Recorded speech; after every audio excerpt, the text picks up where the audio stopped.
जल ही जीवन पर विषय पर है। जल मतलब पानी। पानी अगर नहीं रहेगा तो हम आप भी नहीं रहेंगे। सीधा सा है, पानी अगर नहीं है तो हम आप भी नहीं रहेंगे। तो पानी की रक्षा करिए, पानी बचाइए। शिव कैसे से प्रकृति का अयन करते हैं। शिव स्वयं हमारे गुरु प्रकृति का अयन करते हैं। सृष्टा है वो, प्रकृति को उन्होंने बनाया है, उनकी इच्छा से बनी है। तो हमारा आपका कर्तव्य है कि उनकी बनाई हुई सृष्टि का सम्मान करें, आदर करें, उसकी सुरक्षा करें और संरक्षण करें। तो पानी बचाइए। पानी नहीं बचाइएगा तो बहुत मुश्किल से हम आप जीवन यापन कर पाएंगे। आने वाली जो पीढ़ी है, आने वाला जो जनरेशन है, वो पानी फिर कटोरे में ही देख पाएगा, बाल्टी में देखना उसके नसीब में नहीं रहेगा। आने वाली अपनी पीढ़ी को, अपनी संतानों के लिए, अपने बाल बच्चों के लिए हम आप जो छोड़ेंगे उसको याद रखिएगा। जो करिएगा वही बचेगा, अगर बर्बाद करिएगा तो वो भी नहीं बचेगा। जितना आप उसको सही ढंग से यूज करेंगे वही हमारे बच्चों के लिए बचेगा, आने वाली नस्लों के लिए बचेगा।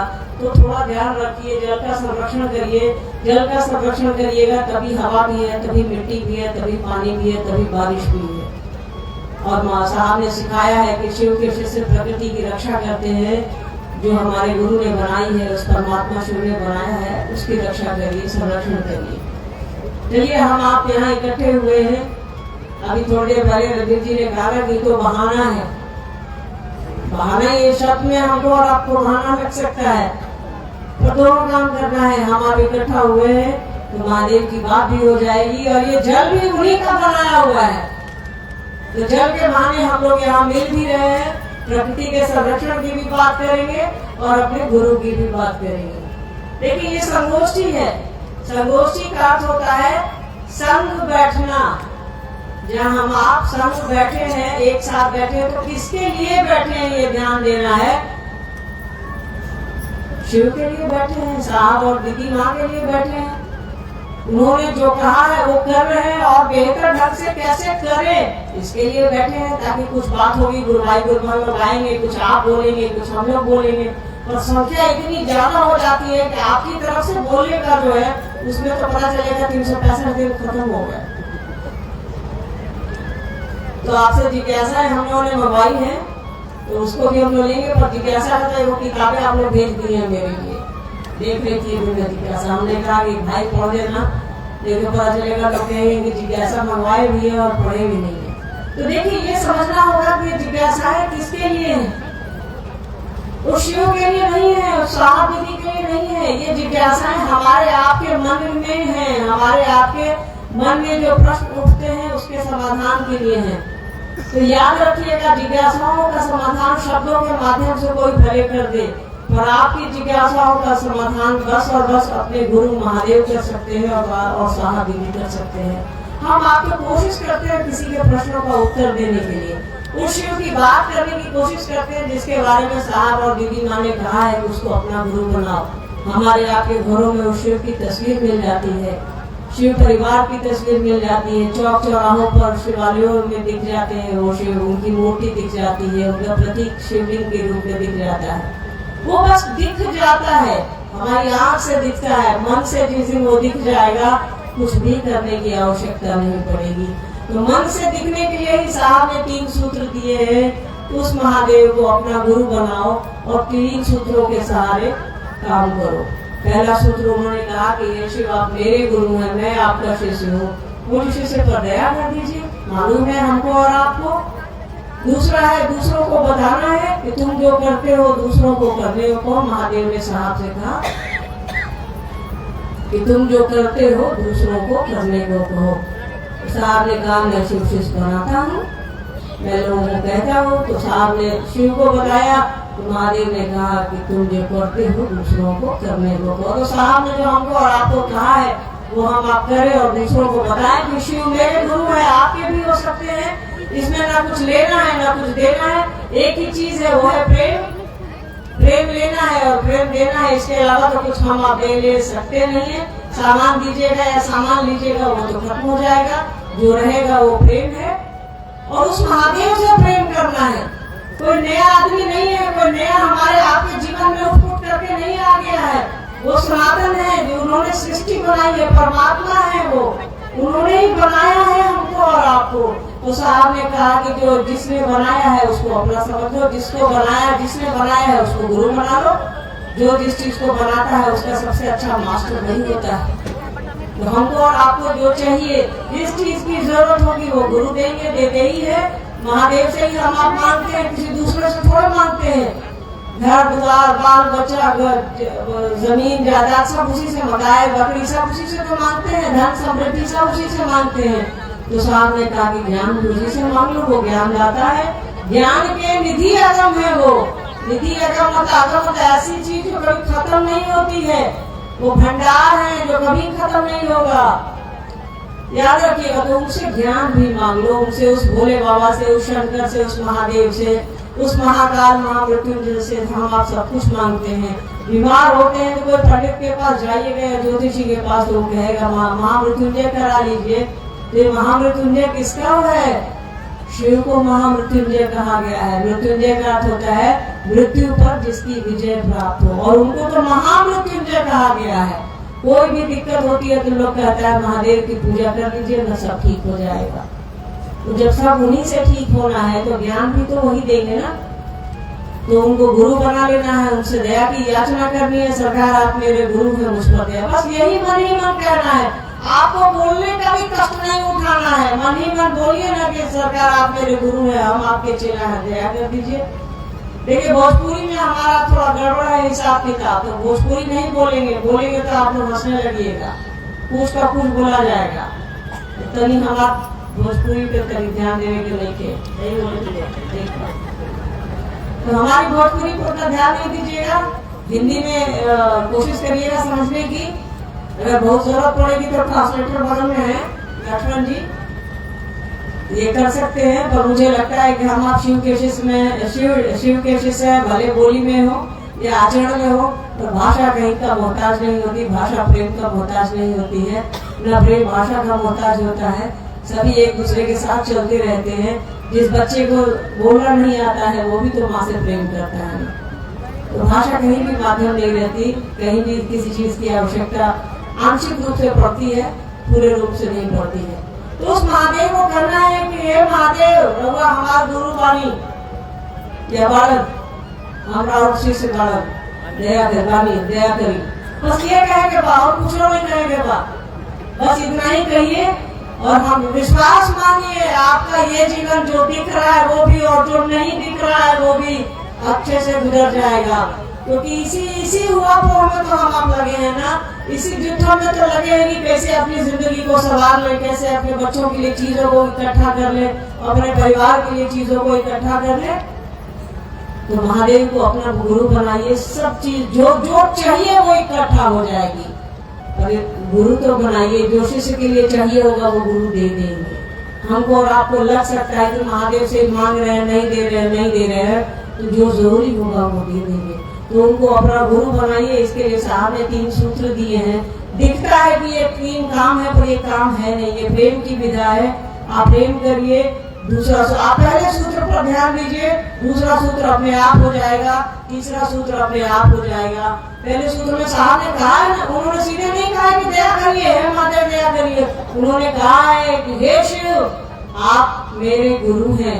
पहले संबंध बनाने के लिए उन्होंने कहा कि आप मेरे हैं, मैं आपका हूँ, मुझे शिष्य पर दया कर दीजिए। संबंध जब बन जाएगा तो सारा काम हो जाएगा। संबंध बना लेते हैं तो अपनी बड़ाई और दूसरों की बड़ाई तो करते रहते हैं ना। परिवार में कितना भी दंगा फसाद झगड़ा होने पर दूसरी जगह जाते हैं तो बड़ाई करते हैं, काहे? क्योंकि कहीं न कहीं प्रेम हो गया है, कहीं न कहीं लगन लग गई है। तो जब प्रेम हो जाएगा तो दूसरों की बड़ाई करते हैं हम आप। जब गुरु से लगन लग जाएगी तो अपने आप कहिएगा कि शिव मेरे गुरु में बना के देखिए ना, बहुत अच्छा परिणाम मिलता है, सब कुछ मिल जाता है, सब अच्छे होता है। तीसरा है नमः शिवाय से प्रणाम करने की कोशिश करनी है। तो जिसको अपना समझिएगा उसको याद तो कर लीजिएगा ना, तो उसको 108 बार प्रणाम कर लेना है, याद कर लेना है। सिंपल सा है, कुछ वही मैंने कहा कि दिखता है कि करने जैसा है, पर करने जैसा कुछ भी नहीं है। तो अपने गुरु से दया की याचना करिए, उनसे दया मांगिए। उनसे, और वो आप उनसे क्या कह सकते हैं बताइए? उनके पास सब कुछ है, हम आप उनको क्या दे सकते हैं? कुछ भी नहीं दे सकते हैं, बस प्रेम दे सकते हैं, क्योंकि उस परमात्मा ने प्रेम के साथ ही हमको और आपको धरती पर भेजा है। वही परमात्मा हमारा आपका गुरु है। शिव को गुरु बनाना है, शिव को गुरु बनाने की बात करनी है, क्योंकि शास्त्रों में गुरु परमात्मा को कहा गया है और शिव को परमात्मा कहा गया। सीधा सा गणित है। इसी गणित पर साहब ने शिव को अपना गुरु बनाया। हमको और आपको कोशिश करनी चाहिए कि साहब के इस गणित को हम आप भी सीखें और अपने जीवन में उतारें। देखिए समय आगे बढ़ रहा है, थोड़ा जिज्ञासाओं को देखते हैं हम लोग जी। जी दीदी, नवरात्र चल रहा है, आज पहला दिन नवरात्र का भी है, जिज्ञासा का है, शक्ति रहस्य क्या है? देखिए नवरात्र है ये सनातनी लोगों का, मतलब जो चूंकि आधुनिक समय में चीजें कैलेंडर दूसरा चलता है, पर सही ढंग से हमारा कैलेंडर जो है वो आज से ही शुरू होता है। हिंदी तिथि जो है, हिंदी वर्ष जो है वो गर्मी वाले, मतलब ये चैत्र होगा ना, हाँ चैत्र। तो ये गर्मी का पहला दिन है, साल का पहला दिन है ये। तो सबसे पहले तो आपको नव वर्ष की शुभकामनाएं हैं। नया साल आपका शिवमय हो, सुखमय हो और साहब दीदीमय हो। हमारी तरफ से तो यही आपके लिए शुभकामनाएं हैं। याद रखिएगा, जिस दिन हमारा जीवन, हमारा समय साहब और दीदी में हो जाएगा, हम आप शिव से हो जाएंगे। ये मेरी अपनी अनुभूति है, आप इसको लागू करके देख सकते हैं। रही बात जिज्ञासा की शक्ति रहस्य, आप सभी शक्ति हैं, आप सभी सृजन करती हैं। शक्ति का रहस्य ही यही है कि वो शिव में छुपी है। वो जहाँ से निकली है वहीं से उसका रहस्य है। तो शिव को पकड़ लीजिए, सभी गांठें खुल जाएंगी, सभी रहस्य जो है वो सुलझ जाएंगे, सभी धागे जो है सुलझ जाएंगे। शक्ति का अपना विज्ञान यही है कि वो शिव की शक्ति है, शिव की इच्छा ही उनकी शक्ति है। तो शिव को पकड़ लीजिए, सारी चीजें समझ में आ जाएंगी। और इसमें कुछ भी नहीं है, ये शब्द है भारी भर चुकी। भारत के साथ, हमारे देश के साथ दिक्कत है कि अध्यात्म और धर्म जो है वो भारी भरकम बना दिया गया है। साहब ने कहा है कि अध्यात्म रूई की मिठाई है, बशर्ते कि गुरु आपका सही हो। तो हमारे आपके गुरु शिव हैं, उन्हीं की सारी शक्तियां हैं, ये रहस्य भी उन्हीं के हैं, वही रहस्यों पर से पर्दा उठाते हैं। तो शिव को जानिए, साहब दीदी को जानिए, और कुछ भी नहीं है इसमें। आप शक्ति को पकड़िएगा, शिव पकड़ाएंगे, आप शिव को पकड़ेंगे, शक्ति पकड़ाएंगे। माँ बाप में से चुनिएगा ये कौन हमको ज्यादा मानता है। अरे भैया, वो पिता है तभी हमारा आपका जन्म हुआ है, वो माँ है तभी हमारा आपका जन्म हुआ। दोनों एक दूसरे से अलग नहीं है। साहब ने कहा अभिन्न है, दोनों का अपना अपना अस्तित्व है, पर दोनों एक साथ हैं, दोनों एक हैं। जी, हरिंद्रानंद साहब को भैया बोलते हैं, तो दीदी नीलम आनंद को दीदी के कहते हैं।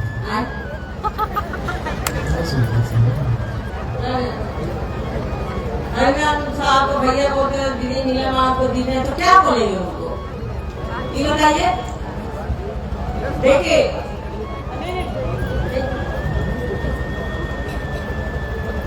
हरिंद्रानंद साहब को भैया बोलते हैं, तो दीदी माँ को दीदी नहीं बोलेंगे तो क्या बोलेंगे बताइए। अध्यात्म की बात है, यहाँ सभी रिश्ते प्रेम चलित है। प्रेम में आपको जो मन करे बोलिए। और हमारे बड़े ने हैं वो, तो बड़ों को बड़े भाई सबसे बड़े हैं, वो सबसे बड़े शिव से हैं। क्लास में जो सबसे बड़ा, परिवार में जो सबसे बड़ा होता है उसको भैया बोलते हैं। परिवार में जो सबसे बड़ी होती है उसको दीदी बोलते हैं। तो साहब हमारे शिव परिवार के सबसे बड़े जो है वो साहब हरिंद्रानंद जी हैं, और दीदी माँ सबसे बड़ी है। तो भैया आप दीदी बोलेंगे, चलो क्यों है।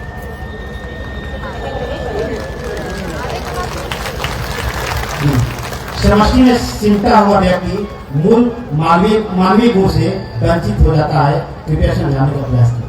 देखिए, समष्टि से सिमटा हुआ व्यक्ति मूल मानवीय गुणों से वंचित हो जाता है। समष्टि का अर्थ होता है ये समाज, ये दुनिया, ये जगत। जब हम आप जगत में खोए रहेंगे, ये चाहिए, ये चाहिए, ये चाहिए, तो भाई सब हम ही को चाहिए, तो दूसरे को क्या कह दीजिएगा।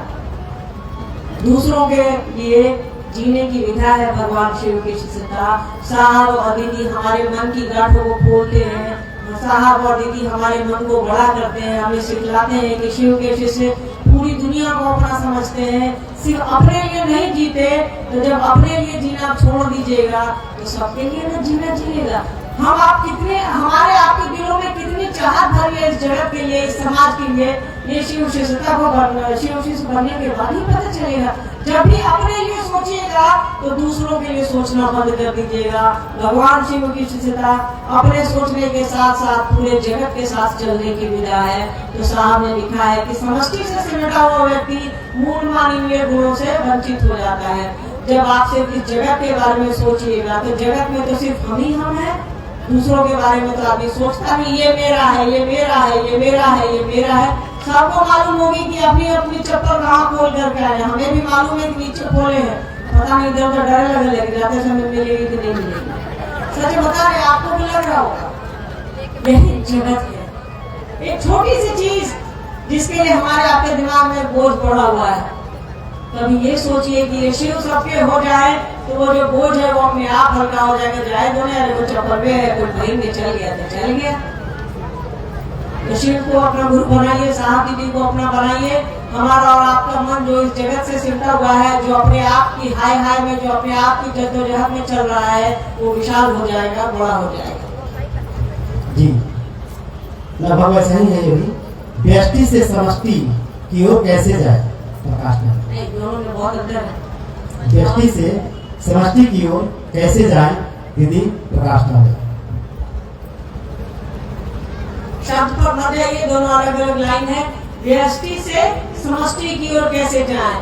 व्यष्टि मतलब व्यक्तिगत, एक आदमी सबको लेकर के कैसे चलेगा। अभी तो देखिए वो जो जिज्ञासा थी उसका आगे का ये एडवांस वर्जन है, उसके आगे की बात है। हम सिर्फ अपने लिए जब सोचेंगे तो दूसरों के लिए कौन सोचेगा।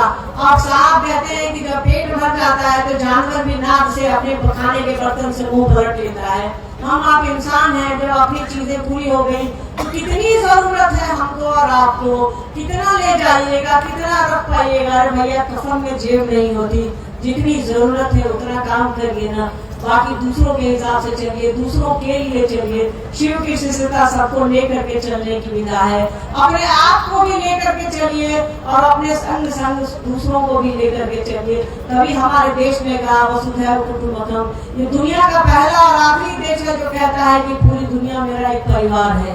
तो परिवार को लेकर चलिएगा तो अपने आप को पीछे रखिएगा ना।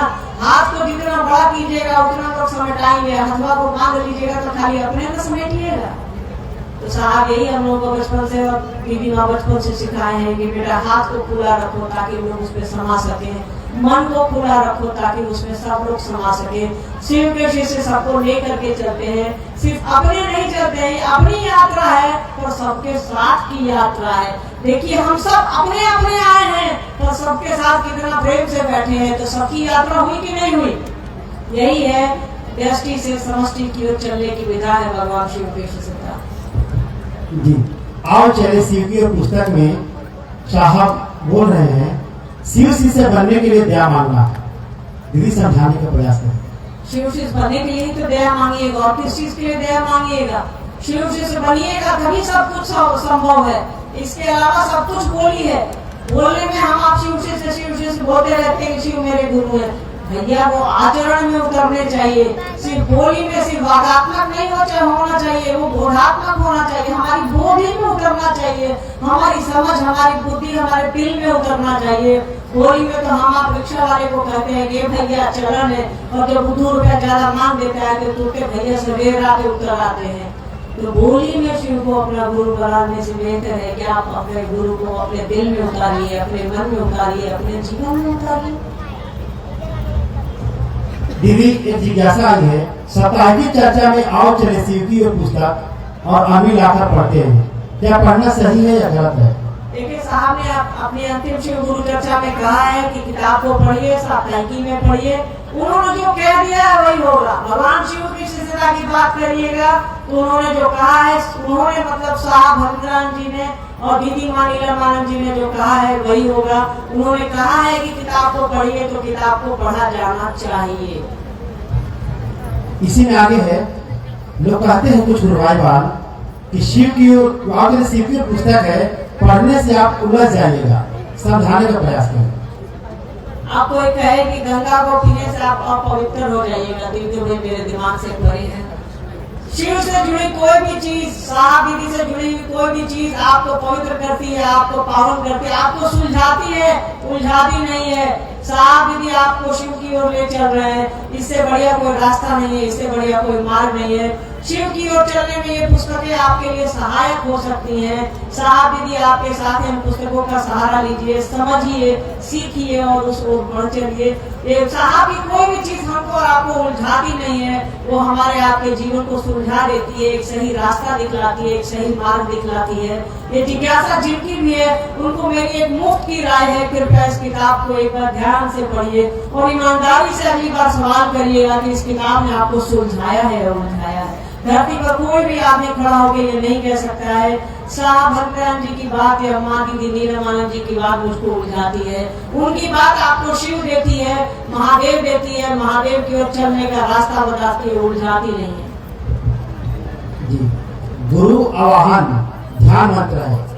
गुरु पंच विधि पूजा, गुरु पद, हावि काव्य, गुरु पावक, सकल वेद गुरु पूजा। भजन की लाइन है ये कि गुरु ही सब कुछ है, गुरु ही वेद है, गुरु ही परमात्मा है, सही कहा गया है। गुरु नहीं है तो जीवन में कुछ भी नहीं है। उदाहरण के लिए आप समझ सकते हैं, महादेव से रावण ने सब कुछ मांग लिया। रावण का नाम सुनिए है ना, रामायण का नाम सुनिए ना, राम रावण का।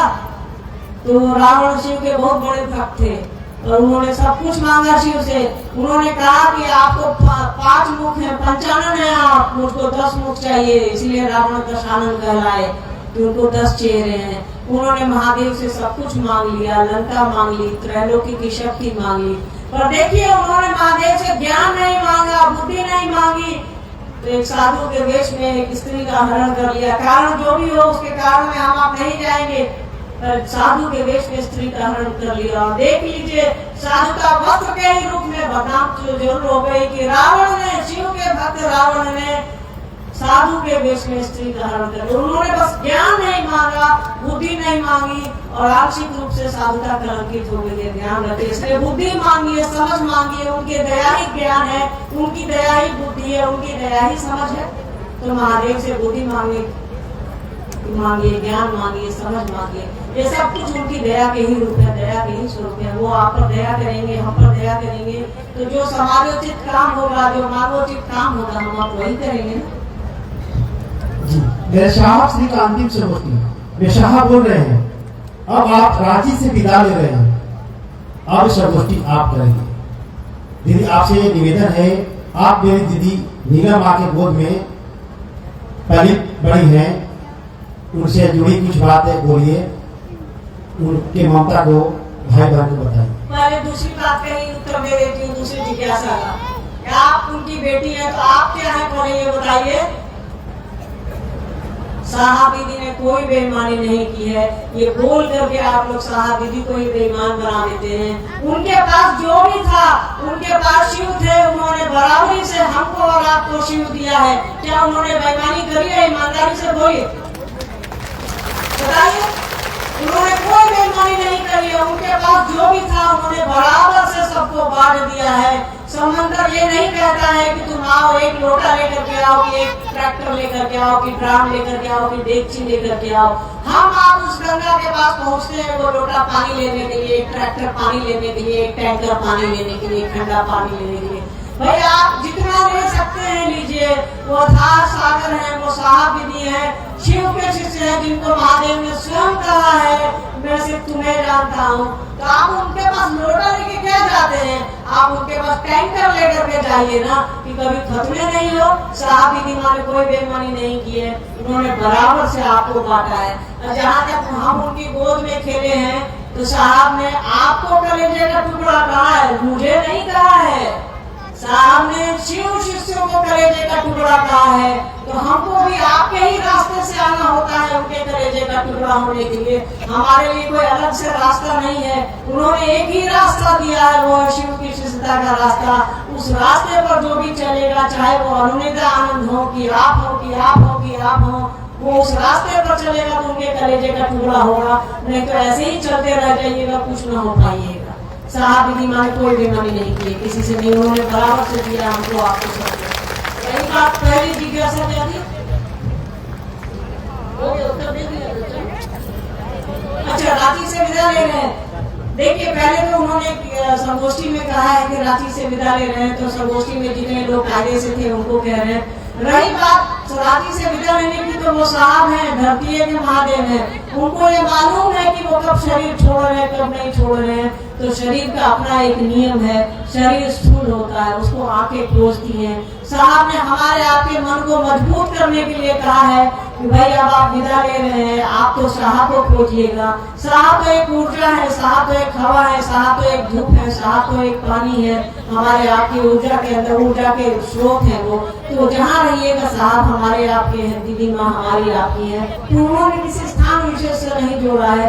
रही बात आपके रांची के लिए, तो रांची आपका घर है, पैसे हैं तो जरूर जाइए, इच्छा है तो जरूर जाइए, नहीं मन है तो कोई आपको जबरदस्ती कर नहीं रहा है जाने के लिए। जाने की इच्छा है तो जरूर जाइए, नहीं जाना है मत जाइए। आपका शिव शिष्य होना जरूरी है। रांची जाए या नहीं जाए, आप अपने घर में नहीं रहे या रहे, ये मुद्दा नहीं रखता। शिव शिष्य बनिए, साहब के दिल में अपना घर बनाइए, दीदी माँ के दिल में अपना घर बनाइए। वो महादेव, वो साहब दीदी हमको और आपको जाने, इसकी कोशिश करिए। कहीं जाना या नहीं जाना या विदा लेना, ये आपका व्यक्तिगत निर्णय होगा।